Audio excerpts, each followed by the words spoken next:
Regardez autour de vous. Si votre bureau est un chaos, si votre agenda est saturé d'engagements qui ne construisent rien et si votre esprit ne connaît jamais le silence, vous n'êtes pas un homme libre. Vous êtes un prisonnier de votre propre excès.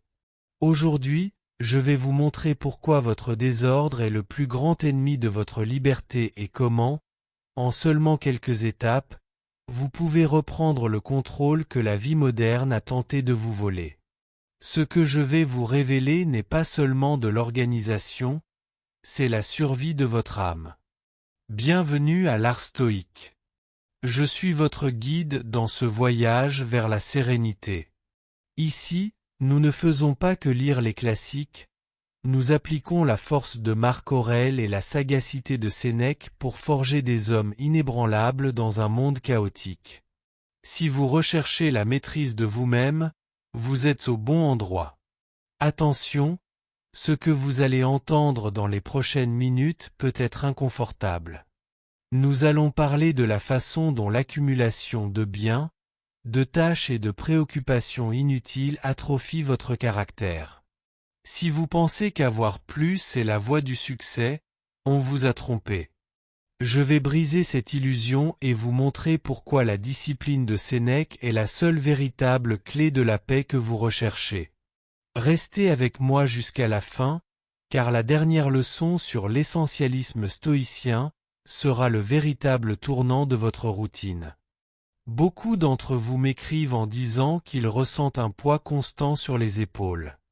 C'est cette sensation d'être toujours en train d'éteindre des incendies, que ce soit au travail ou à la maison. Vous regardez votre bureau, vos finances, vos relations, et vous voyez un désordre qui semble avoir sa propre vie. J'ai déjà été à votre place. Je croyais que pour être respecté, il me fallait toujours plus. Mais la vérité, c'est que l'excès ne fait que masquer la peur. La peur d'affronter le silence et de découvrir qui nous sommes sans nos possessions. Sénèque disait que ce n'est pas que nous ayons peu de temps, mais que nous en perdions beaucoup. Et comment le perdons-nous? Par le désordre. Pour l'homme qui a déjà dépassé les 45 ans, chaque minute passée à chercher un document, à résoudre un problème inutile ou à gérer des possessions qu'il n'utilise pas est une minute volée à sa vertu. Découpons cette épuration en 3 piliers fondamentaux, inspirés du manuel de Sénèque pour une vie ordonnée. Premier, l'élagage du superflu. Le stoïcisme ne vous demande pas de vivre dans la misère, mais de ne pas être l'esclave de vos biens. Regardez votre vie aujourd'hui. Que est-ce que vous possédez qui, s'il disparaissait demain, ne manquerait pas à votre âme? La liberté commence lorsque vous réduisez votre surface de contact avec la fortune. Moins de possessions signifie moins de préoccupations. Moins de préoccupations signifie plus de clarté. Deuxième, la diète des engagements. Dire oui à tout est un vice de celui qui n'a pas de dessein. L'homme stoïcien choisit ses batailles. Si votre agenda est chaotique, votre esprit en sera le reflet. Apprenez à dire non à ce qui ne forge pas votre caractère ou ne protège pas votre famille. Troisième, le sanctuaire mental. L'ordre extérieur précède l'ordre intérieur. Commencez par votre environnement physique. Sénèque enseignait que notre maison doit être fonctionnelle, et non un musée de vanité. Restez attentif, car après cet ajustement d'état d'esprit, je vais vous transmettre la technique pratique que les grands empereurs utilisaient pour ne jamais être dominés par le chaos, même sous une pression extrême. C'est ce que nous appelons la citadelle. Écoutez attentivement ce que je vais vous dire maintenant, car c'est ici que la majorité des hommes échouent. Ils comprennent la théorie, mais non pas la discipline pour l'exécution. Si vous êtes arrivé jusqu'ici, vous avez déjà prouvé que vous êtes différent de la masse qui consomme des vidéos de 15 secondes sans profondeur. Vous êtes un homme qui recherche la substance. Avant de vous livrer la partie la plus importante de ce script, la méthode pratique pour blinder votre esprit contre le désordre, je veux savoir. Êtes-vous engagé envers votre liberté? Si oui, écrivez ici en bas dans les commentaires la phrase « La discipline est ma liberté ». En commentant, vous n'aidez pas seulement la chaîne, vous scellez un engagement public envers votre propre évolution. Et profitez-en, laissez votre like si ce contenu apporte de la clarté à votre vie. Maintenant, respirez profondément. Ce qui suit est ce qui sépare les amateurs des véritables stoïciens. Nous arrivons au cœur de notre stratégie, la citadelle invincible. Marc Aurèle, l'empereur romain, vivait au centre du chaos absolu: guerre, peste et trahison.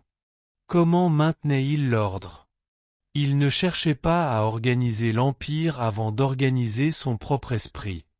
Le désordre que vous voyez dans votre maison ou dans votre entreprise n'est qu'un symptôme d'un esprit sans frontières. L'or ici est la technique du tri d'Épictète. Pour chaque objet, pour chaque mail et pour chaque obligation qui se présentera aujourd'hui, vous devez poser une seule question. Est-ce que cela est entièrement sous mon contrôle et sert-il ma vertu? Si la réponse est non, vous devez éliminer ou déléguer immédiatement. Sans hésitation. Sans sentimentalisme. Appliquer la triade d'Épictète signifie pratiquer un détachement chirurgical. Si vous avez des vêtements que vous n'avez pas portés depuis 2 ans, ce ne sont pas des possessions, ce sont des encres. Si vous acceptez des réunions qui ne génèrent aucune valeur, vous jetez votre vie à la poubelle. L'ordre que vous recherchez à 45 ans n'est pas esthétique, il est fonctionnel. Un environnement propre vous permet d'entendre votre propre conscience. Le secret des grands stoïciens était la matinée de fer. Avant d'ouvrir le monde au chaos, avant le téléphone, les informations ou les exigences des autres, vous devez établir l'ordre dans votre territoire immédiat.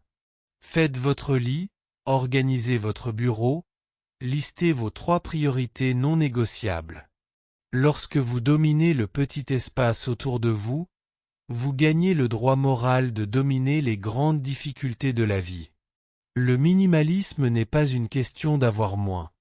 C'est une question de créer de l'espace pour que votre caractère ait enfin la place de grandir. Vous avez compris aujourd'hui que le désordre est une prison invisible et que la liberté ne fleurit que sous le toit de la discipline. Mais il existe un danger. Il ne sert à rien d'organiser votre bureau et votre maison si vous êtes encore l'esclave de l'opinion des autres. Le désordre émotionnel est le prochain niveau que vous devez vaincre pour devenir véritablement inébranlable. Si vous avez réussi à mettre de l'ordre,